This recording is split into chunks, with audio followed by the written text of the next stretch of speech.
Dear Esther, the morning after I was washed ashore, salt in my ears, sand in my mouth, and the waves always at my ankles, I felt as though everything had conspired to this one last shipwreck.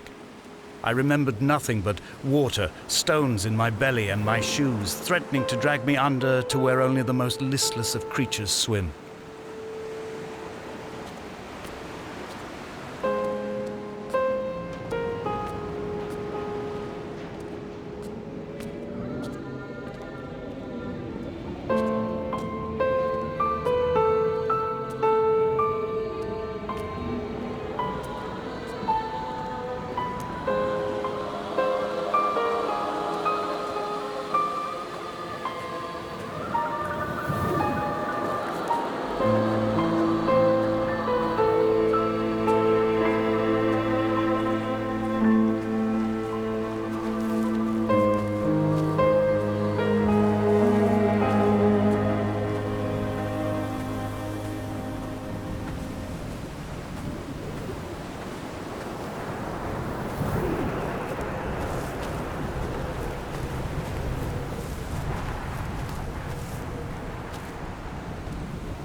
Donnelly reported the legend of the hermit, a holy man who sought solitude in its most pure form.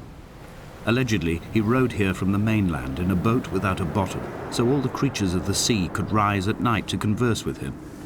How disappointed he must have been with their chatter. Perhaps now, when all that haunts the ocean is the rubbish dumped from the tankers, he'd find more peace.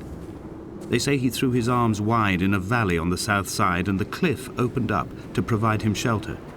They say he died of fever 116 years later. The shepherds left gifts for him at the mouth of the cave, but Donnelly records they never claimed to have seen him. I have visited the cave and I have left my gifts, but like them, I appear to be an unworthy subject of his solitude.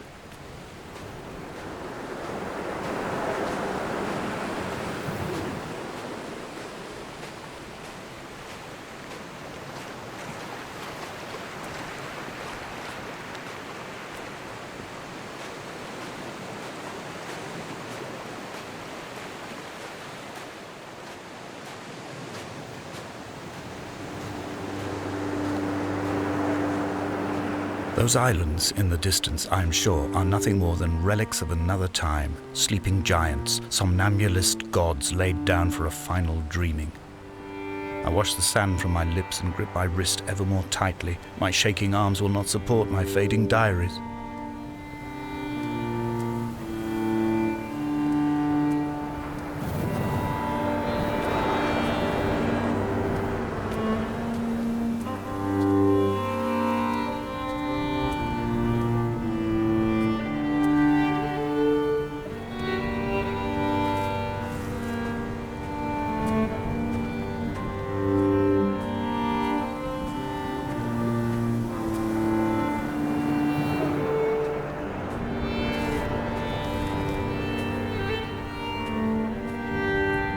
Donnelly's book had not been taken out from the library since 1974.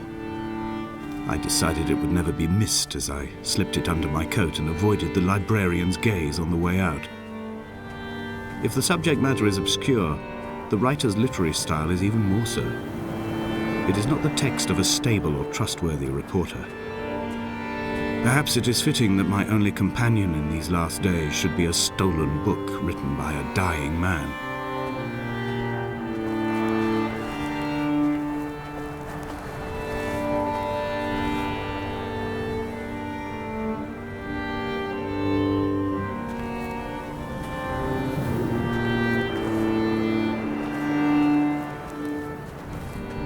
When someone had died or was dying, or was so ill they gave up what little hope they could sacrifice, they cut parallel lines into the cliff, exposing the white chalk beneath. You could see them from the mainland or the fishing boats, and know to send aid or impose a cordon of protection, and wait a generation until whatever pestilence stalked the cliff paths died along with its hosts. My lines are just for this: to keep any would-be rescuers at bay. The infection is not simply of the flesh.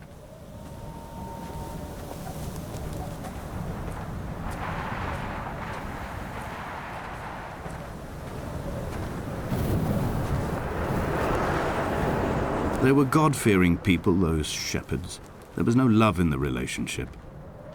Donnelly tells me that they had one Bible that was passed around in strict rotation. It was stolen by a visiting monk in 1776, 2 years before the island was abandoned altogether. In the interim, I wonder, did they assign chapter and verse to the stones and grasses, marking the geography with a superimposed significance that they could actually walk the Bible and inhabit its contradictions?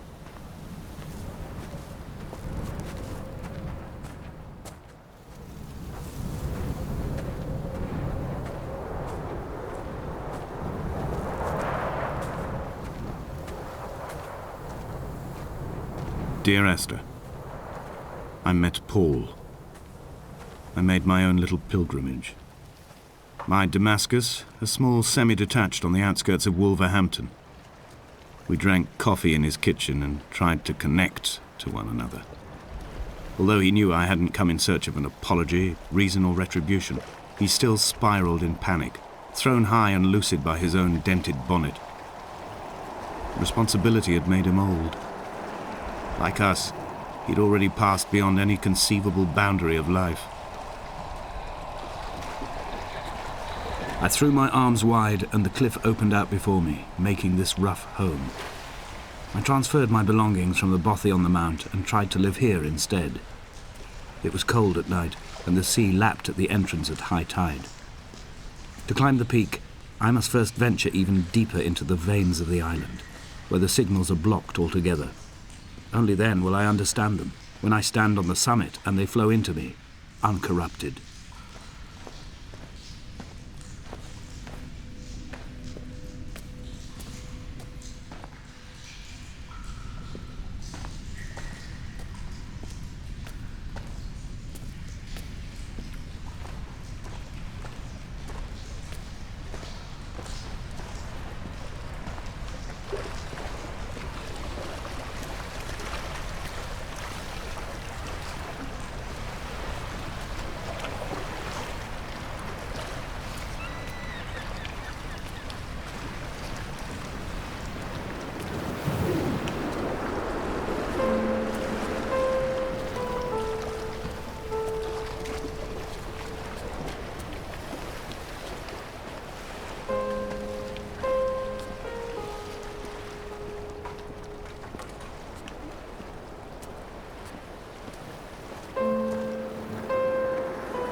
He still maintains he wasn't drunk, but tired. I can't make the judgment or the distinction anymore. I was drunk when I landed here, and tired too. I walked up the cliff path in near darkness and camped in the bay where the trawler lies beached. It was only at dawn that I saw the bothy and decided to make my temporary lodgings there. I was expecting just the aerial and a transmitter stashed in a weatherproof box somewhere on the mount. It had an air of uneasy permanence to it. Like all the other buildings here, erosion seems to have evaded it completely.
Dear Esther, I have now driven the stretch of the M5 between Exeter and Bristol over 21 times. But although I have all the reports and all the witnesses and have cross-referenced them within a millimetre using my Ordnance Survey maps, I simply cannot find the location. You'd think there would be marks to serve as some evidence. It's somewhere between the turn-off for Sandford and the welcome brake services, but although I can always see it in my rear-view mirror, I have as yet been unable to pull ashore.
There must be a hole in the bottom of the boat.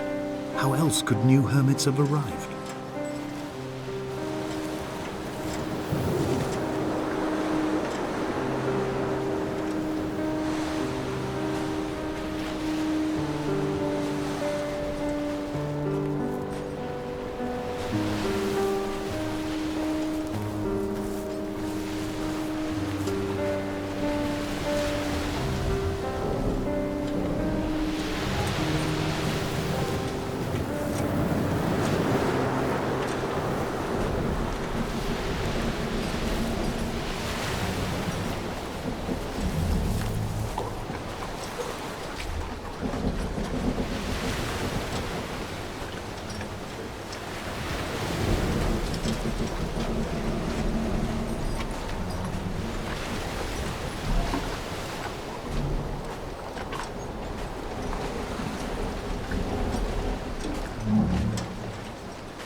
All night the boy has kept me lucid.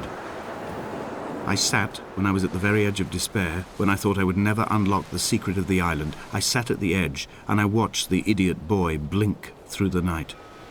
He is mute and he is retarded, and he has no thought in his metal head but to blink each wave and each minute aside until the morning comes and renders him blind as well as deaf-mute. In many ways, we have much in common.